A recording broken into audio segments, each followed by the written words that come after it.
Welcome to Felon, True Crime Podcast. Episode 5, Penny Pratt.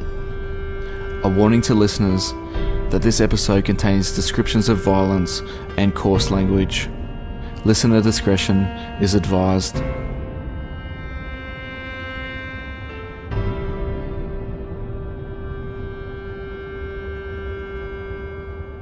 The shelter of barren trees offered a temporary solace in the barrage of taunting and threats. The night had quickly spiraled out of control, and it seemed now that she would sink deeper into the chasm of confusion and desperation. Their threats still echoed in her mind, in a swirling chorus of animosity. She could hear their voices, coming from inside the home.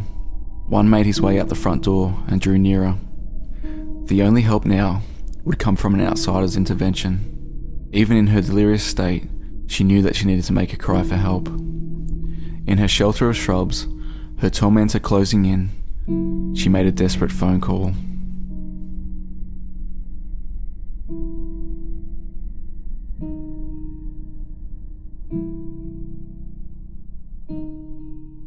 The 28th of November, 2010. Penelope Louise Pratt, known as Penny, voluntarily admitted herself to a psychiatric ward located in Ringwood East, an outer suburb about 30 minutes east of the city centre of Melbourne, Australia. It had been a traumatic day for Penny, and she wasn't coping. Exactly 6 months prior, Penny had lost her partner to a drug overdose. She had indicated to a friend that she intended to spend the night in the hospital. At approximately 10 p.m. that night, two men knocked on the door of her home in Boronia, a nearby suburb to the hospital. When Penny didn't answer, they approached a neighbour and friend of Penny's and asked him of her whereabouts. They mentioned to Penny's friend that they had some money for her and that they needed to catch up. Mr. Flannery, Penny's neighbour, informed the men that she was at the Maroondah Hospital and offered to phone her for them. Mr. Flannery made a phone call to Penny, and one of the men took the phone off him, and he had a brief conversation with her, mentioning that he had money to give her and would like to arrange a meeting to deliver it. When hanging up from the call, they informed Mr. Flannery that they intended to see her and left his residence. The men made their way to the Maroondah Hospital and approached the receptionist there. They were sternly informed by the receptionist that they should not have been able to enter the building due to the doors being locked at 10 p.m. every night. They were promptly asked to leave. One of the men became forceful and aggressive, claiming that he needed to speak with his sister, Penny. He continued to curse at the receptionist, who was left with no choice but to call for security. Two security guards quickly attended the scene and escorted the men from the premises. All the while, the man claiming to be Penny's brother, requesting to visit with his so-called sister. When outside the hospital, one of the security guards asked the man for Penny's mobile number, and he called her stating, "Your brother is here bringing you some clothes. Will you speak with him?" Then handed the phone to the man. Based on his movements and speech, it appeared that he was under the influence of drugs or alcohol, or both. Following a brief conversation, in which the man spoke with Penny in a warm tone, using affectionate terms stating that he loved her and missed her and wanted to see her, Penny met with her psychiatrist for an assessment. Penny was soon deemed fit to leave and was discharged from the psychiatric unit. She was escorted to the car by the two men and left with them just after 11 p.m. Penny was driven to a unit in Dorset Road, Ferntree Gully, a suburb 15 minutes drive south of the hospital. At 11:21 p.m, shortly after their departure together from the hospital, Penny Pratt made the first of two calls to emergency services. Dialing 000, the Australian equivalent of 911, Penny made a call requesting police. In this first call, she had time to mention that one of the men escorting her was drink driving and that she wanted to go back to hospital. She mentioned that if she walks back there, referring to the residence she had been taken to, that she would cop a beating, and that all she wanted was the money that she was owed. With this last phrase, her call was suddenly cut off. The emergency call operator was unable to determine an address. At 11:28 p.m, Penny Pratt, hiding in nearby bushes, made the following call to 000. Emergency services. Job number 764942. Thank you. Hello, where do you need police? Number 2, Alma Avenue, Baronia. Is that ALMA? Yep. Just bear with me a moment, please. There's 2 people that you want to Okay, arrest. just bear with me a moment. I'm trying to find the location. Could that be 2 Alma Avenue in Infantry Gully, Victoria? Just near Alvina Street and Austin Street? Yep, they're supposed to... What's the problem? They're supposed to give me money I was owed, and I was... Okay, hang on, slow down. What do you need police for? They just picked me up from here in the hospital. Who's they? Me around. Who are you talking about? I'm within the vicinity of being heard. Do you understand what that means? Okay, well, if I can't hear you... Great bloke. If I can't hear you, how am I meant to help you? Trust me, you want to get to this address. Okay, and you need to tell me what we're going to the address for. They wanted people. Who are the people? James Potter or Mendez or whatever his name is. Sorry, what's his name? James what? Potter or Mendez. I don't know, but you're going to get me bashed. He may not... Okay, well, you need to tell me what you want me to send police there for, please. Because he's wanted. For what? Dangerous. There's warrants out for his arrest. Are you for real? For what? Are you I'm not a police member. I don't know. Stop yelling at me. No. Then how do you know that there's warrants? Oh, my God. Okay, well, I'm just trying to do my job. Please. Okay, if you want to speak to them, you'll have to call them directly. Do you want me to send police or not? Yes. Okay, then you need to answer my question. I'm hiding in a bush answering your question. Why are you hiding in a bush? Oh, my God. Oh, my God. Why are you hiding in a bush? Oh, my God. Oh, my God, what? Police on 3 violent offenders. What are you hiding in a bush for? Because I'm ringing the police on 3 violent offenders. How do you know these 3 violent people? Through a friend of mine that's not really a friend, a K-triple-O lady. What is your name, please? Penny Pratt. What is your name, please? I'm call taker number 2. What is your contact telephone number, please? Call what? Call taker number 2. Call taker number 2. What is your phone number, please? 0411 142. So why are these 3 people violent? What have they done? Oh, my God. Can you stop saying, oh, my God, Penny? Business. Okay, well, it is my business if you want me to send police. So you can either answer questions or you don't. Penny, there's... A disturbing call to listen to, not only for the concerns raised by Penny, but also for how these concerns were met by the operator. Both parties' frustrations escalating to the point that the call was terminated without police being informed of the unfolding situation. Despite Penny's state, the sinister undercurrent of her predicament was that she faced the threat of physical violence and that she was in the vicinity of being heard. If you managed to catch it, there was one man mentioned in the call, a 24-year-old James John Nathan Potter. Penny mentions him for having a warrant out for his arrest and refers to him as a violent offender. A search into James Potter's past indicates that he came from a troubled background. He dabbled in the use of amphetamines from an early age and increased this use until it became a daily dependence. At the age of 22, he began using heroin intravenously, as well as using cocaine, ecstasy, and benzodiazepines. This drug use was also coupled with significant amounts of alcohol. Along with being a heavy drug user, Potter also had a history of theft and violent behaviour. This was the man claiming to be Penny's brother at the hospital. It was Potter's home that Penny had been taken to. In Potter's company that evening was an Aaron Anthony Gibson. 31-year-old Aaron Gibson, a resident of the nearby suburb Wanturna, also had a history of drug use, similar to that of Potter, and at the time of his encounter with Penny, he was on bail. It was Gibson who was driving the car that night. A third man who arrived at the residence saw Penny escaping. Penny was fleeing to make her phone call when 48-year-old Adrian Paul Corellicamp of Upway approached Potter's home. Corellicamp's background was similar to that of Potter and Gibson. The 3 were tied by their involvement in drugs, crime, and violence. He joined the men inside and informed them of Penny's possible whereabouts. Based on the backgrounds of the 3 men, it is obvious why Penny had suddenly become worried for her well-being. Penny was in a fractured state of mind at the time. She had recently attended the psychiatric ward of Maroondah Hospital, because she wasn't coping with the 6-month anniversary of the death of her partner. This state of mind is made apparent in the phone call that she made to emergency services as she drifted in and out of coherency. This was one of the many times that Penny had sought psychological help. From her early teens, she had experienced mental health problems and had received ongoing psychiatric assistance. From an early age, she had struggled with dyslexia and had a learning disability, which hindered her education significantly, her drug use commencing when she was at Croydon Secondary College. During this time, she dabbled with cannabis and progressed to illicit drugs, including heroin.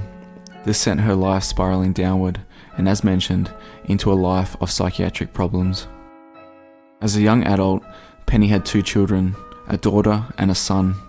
At the time of her meeting with the 3 men, her daughter was 6 and her son was 3. Unfortunately, her circumstances and mental state didn't allow her to maintain custody of the children, and they were not in her care. In 2009, following the death of her father, she inherited almost $100,000, of which she spent the entirety but had nothing to show for it. Penny was not a saint. She is documented as having a history of illicit drug use and convictions for street offences, but despite these shortcomings, she was still a mother, a daughter, a sister, a niece, and an aunt. Her lifestyle at the time had been a point of concern for her family.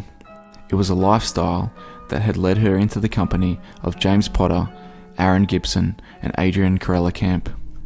It had not always been a hostile interaction with the men. In the months prior, both Potter and Gibson had been seen by Penny's neighbours and friends regularly attending Penny's unit in the suburb of Boronia. Gibson had even stayed at her unit in the week prior. However, it was now obvious that the relationship had deteriorated, and Penny, hiding behind some bushes, was rattled enough by her present interaction with them to make an emergency call, pleading for police. The 1st of December 2010, Penny Pratt's mother, Julie Pratt, reported her missing. Police quickly established that the last public sighting of her was when she was leaving Maroondah Hospital in the company of 2 mystery men, one of which claimed to be her brother. With their regular attendance of Penny's unit, it didn't take long for police to work out who the men were. On the same day as they were informed of Penny's disappearance, police located and spoke with James Potter. He denied having seen her on the night that she left hospital. 13th of December 2010, Aaron Gibson was questioned by police and admitted to driving to Maroondah Hospital with James Potter. They now had the 2 men that they needed at the scene of Penny's last known sighting. In the days over the 15th and 17th of December 2010, the homicide squad continued with their inquiries, and as part of their investigation, they executed search warrants at 4 different addresses. On the 17th of December 2010, Adrian Camp, the 3rd man in attendance the night Penny went missing, was pulled over by an unmarked police car. After some brief questioning, police commenced a search of the boot or trunk of his car. Inside, they found some damning evidence. Scattered clothes lay throughout, and upon those clothes were some telltale stains. These stains were tested, and the suspicions of the police were confirmed. It was dried blood. On the 19th of December 2010, Camp was taken to St Kilda Road Police Complex. He was formally interviewed by police. During this interview, he disclosed that he knew of Penny's whereabouts. Under police escort, he directed them to Sylvan Road in the Dandenong Ranges National Park. The Dandenong Ranges are made up of a set of low-lying mountains, approximately 35 kilometres out of the city of Melbourne.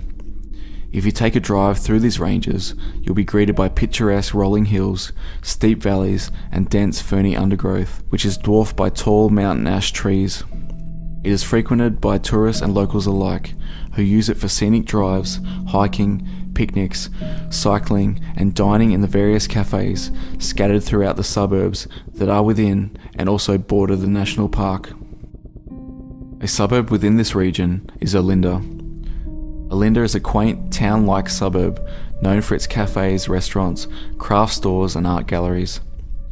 But on this occasion, As police made their way through the suburb and headed east, Camp would guide them to something that would tarnish the name of Linda forever. In the eastern region of the area lies a road called Sylvan Road. Sylvan Road winds and turns through the eastern edge of the Dandenong Ranges through to the remote suburb of its namesake, Sylvan. It was on this particular stretch of winding road that Camp led police into the foliage, where, in an open well of soil and moss, lay the body of Penny Pratt. With Camp already in custody, Aaron Gibson and James Potter were swiftly brought in to join him, and the three were charged with Penny's murder. A date was set for their trial.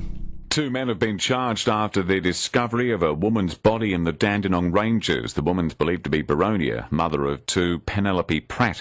She disappeared from Ringwood East on November 28. Last night, homicide detectives charged 31-year-old Wantirna man Aaron Anthony Gibson with 1 count of murder. He's been remanded in custody to appear in court later today. A 48-year-old man's been charged with being an accessory to murder, while a 24-year-old Ferntree Gully man is still assisting police with their inquiries. The 3 men were to stand trial for Penny's murder. It was soon determined that Adrian Camp could provide evidence that was central to the prosecution case, and with this he was granted immunity on the condition that he give evidence against the other 2.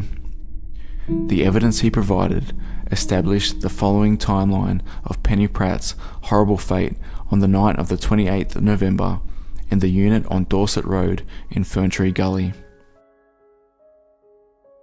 Aaron Gibson located Penny a short distance away while she hid in bushes.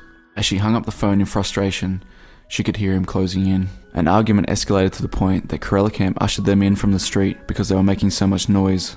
To return to the company of these men would be a deadly mistake. Affected by drugs and alcohol, all reason was lost in their interactions, leading to a verbal confrontation between the men and Penny, who was now at their mercy.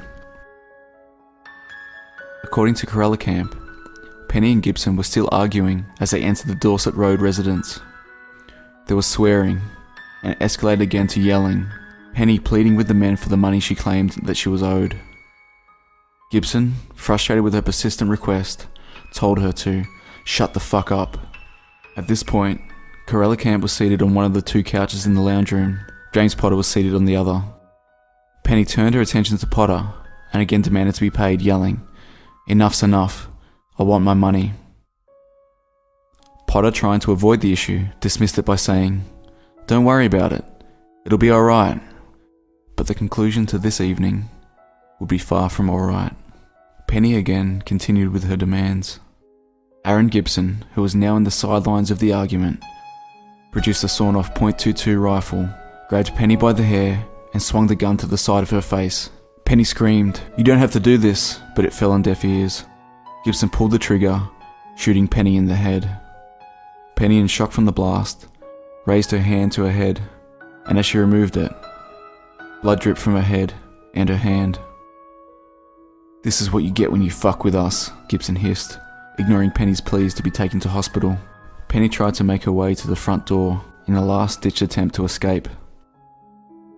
As she tried to pass by, Gibson grabbed her arm, pushed her down onto a chair in the living room, put the gun to her head, and again pulled the trigger.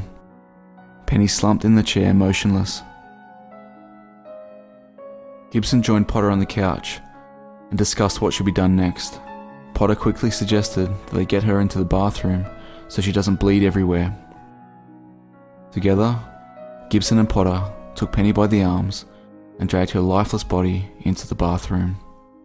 Camp, in shock, remained on the couch. After a few minutes, Gibson and Potter returned to the lounge room to join Camp. Sitting on the opposite couch from him, rifle still in hand, Gibson uttered the words, "This is what happens when you fuck with us, Paulie." Camp's middle name being Paul.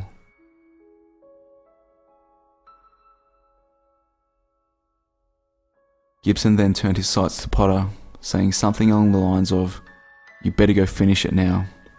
Potter picked up the gun, returned to the bathroom, and it was fired for the 3rd time that night. Potter returned to the lounge room, dropped the gun down on the couch, and sat down next to Gibson, the barrel still smoking as it lay between them. Potter, leaving Gibson seated on the couch, made his way towards the bathroom once again. This time, he collected a knife that had been stuck upright into a table. Minutes passed. Then Camp and Gibson heard Potter start to gag, and he soon reappeared in the kitchen, looking pale and sweating. He poured himself a glass of water, and after gulping it down, uttered the words, "The head's nearly off." Upon hearing this grim update, Gibson sprang to his feet, collected an angle grinder from his backpack, and made his way to the bathroom. As Potter and Camp sat in the lounge room, they heard the piercing high-pitched tone of the grinder start and run for several seconds, and then stop suddenly. Gibson walked out from the bathroom carrying the angle grinder, which was now jammed with matted hair and blood.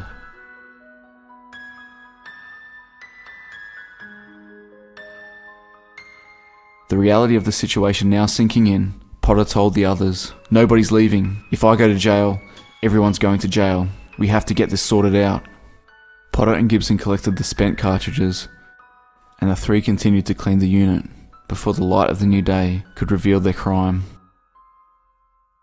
Potter cleaned the unit, Camp wiped drops of blood from the walls, and Gibson returned to the bloody mess in the bathroom. Potter instructed Camp that his car would be used to transport Penny's body. Gibson and Potter went to work wrapping Penny's body in a rug from the living room, taping her legs, and then taping the rug around her. Garbage bags were wrapped around her head. Camp reversed his car into the carport, and Penny's body was wrapped in another sheet, and then loaded into the boot. The three drove deep into Sylvan Road, in the Dandenong Ranges National Park, carried her body about 40 metres into the bush, and laid it behind a large tree. Penny's body was then covered in ferns and branches, in a hurried attempt to conceal their crime. In the early hours of the 29th of November 2010, Adrian Camp went to a supermarket in Belgrave, a suburb not too far from Ferntree Gully, to purchase cleaning items. He then drove to the neighbouring suburb of Tacoma and used a self-serve car wash to clean out the boot of his car. In a mistake that would soon be discovered, he used old clothes in the boot to wipe blood off the rear bumper bar. Friday, the 17th of December 2010, Adrian Camp's vehicle was pulled over by an unmarked police car. They conducted a search and found clothing containing blood stains and a plastic bag with blood on it. This, as mentioned previously, would lead police to Penny's body and bring the men involved in her murder to justice.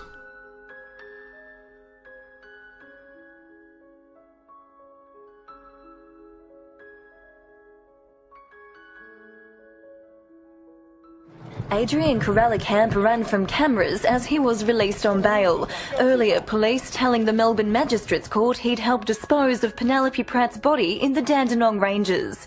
It's alleged he witnessed the shooting on November 28th, then tried to remove any evidence of the killing from his friend's Ferntree Gully home. The court heard Ms Pratt last month went to the house where an argument broke out over money she owed to one of her alleged killers.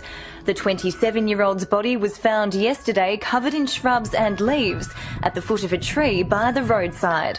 The court heard Ms Pratt was shot twice in the face, then stabbed. Police allege the first shot Gibson fired at Ms Pratt only caused a flesh wound, so he shot her a second time. The last public sighting of the mother of two was walking from Maroondah Hospital 3 weeks ago.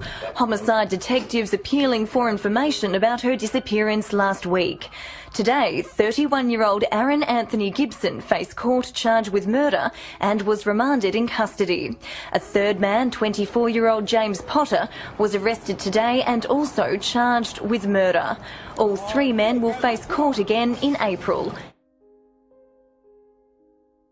Aaron Gibson pled guilty on the 24th of October 2011 to Penny's murder and was sentenced on the 24th of August 2012 to 22 years imprisonment with a fixed non-parole period of 19 years. James Potter was sentenced on the 30th of October 2012 to 24 years imprisonment with a non-parole period of 20 years. And if you were curious about the money that Penny was owed that sparked this violence, it was $160.